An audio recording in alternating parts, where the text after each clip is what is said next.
Hey everybody, welcome to another episode of Megacycle tutorials here in Minecraft. Today I wanted to work on something that's near and dear to me, control panels. I'm a bit of a tech head myself. I work with computers for a living, so some of the programming bits kind of come familiar to me, or somewhat are familiar to me, I meant to say. One thing I worked on and I'm trying to work on, though not perfect, is a central control panel. Here I've got one. I've got a wheat farm and a melon farm. What this really is a very simple push button interface to perform an action that I'd have to do manually anyway. What I mean by that is I've got the melon farm button I just pushed, and what ought to come down is in my previous tutorial, I believe I've demonstrated properly the melon farm I created, and here we go, 43 melon slices, no problem. As you can see, I've got a good amount of this stuff coming in on a regular basis. I just come in, push the button, no big deal. Plenty of melon. So what I wanted to do is I wanted to expand on this idea a little bit in more detail to show how you can make one switch panel or a master control panel to run a lot of the mundane stuff of your base. And I'm going to go to my creative world to get that going on. So I will see you guys in just a second. Alright, so here we are.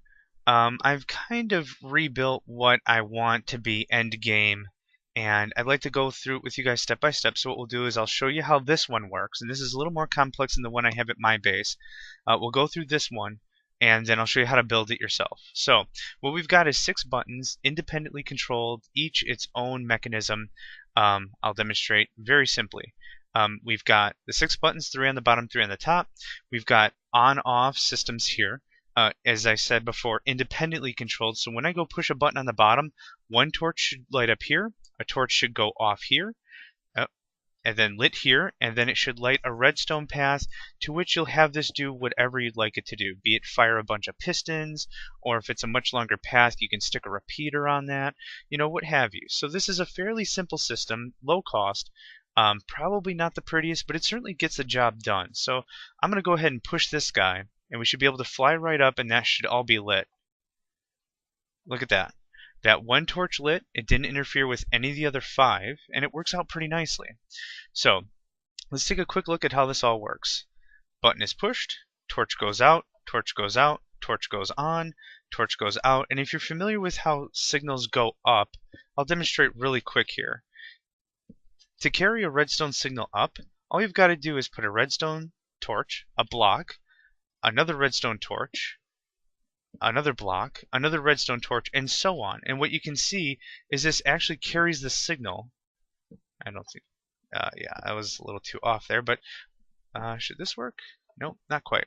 But what that actually does is that carries the signal up. So if you do have something that pushes, either deactivates or activates this one, it'll carry the signal up as far as you want.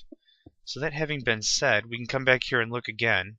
And let's push the other side now. So again, I push, off, off, on, off, and then, I don't know if you saw it there, it was real quick. So let's try that again.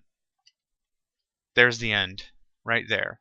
So again, we've got independently controlled redstone lighting, or torches anyway, and a signal. So let's go ahead and hit this guy.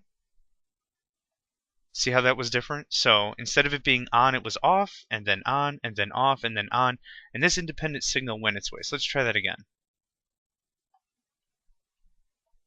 Get the idea? Let's hit the middle, just for giggles. Same thing. Its own signal. And the redstone torches themselves don't interfere.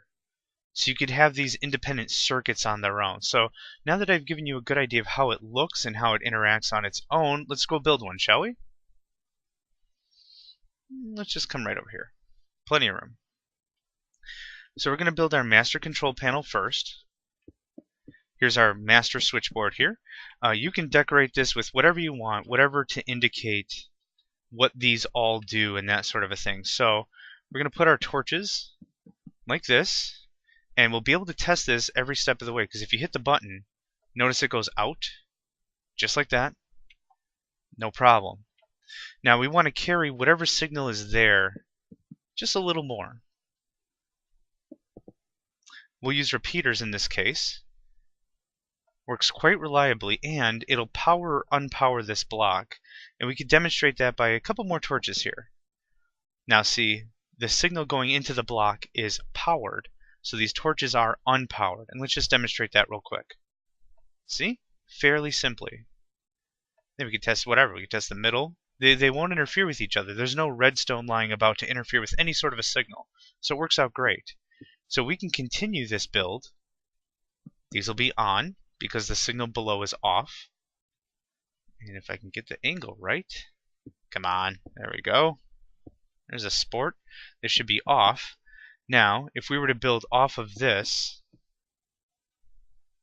like so, so we have on, off up there, hit the button, we have an on circuit. Look at that. No problem. And then what we're going to do is we're going to use the same methodology for the top. Okay? Real simple stuff.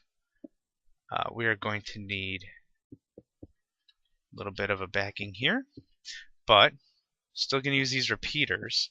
And actually, I think I need to bring that out one more.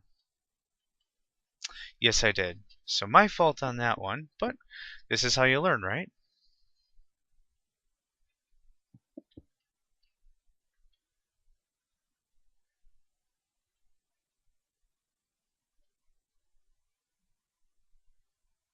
What the heck? I see what I did wrong here. Okay. See, I'm not a pro at redstone either. So what we did right here is we just nixed the torches. And we went straight away to the... There we go. That's what we did. Okay.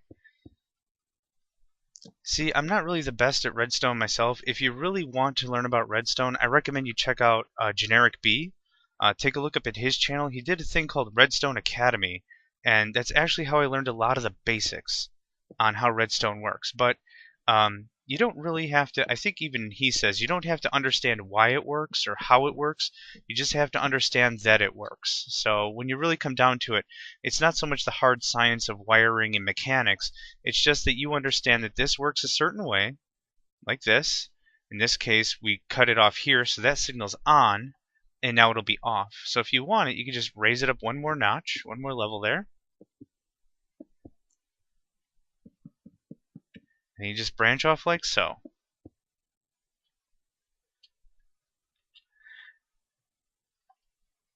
And then even to point, you could have several levels that come off the same signal like so. So fairly simple. I already got confused, so I guess not so simple.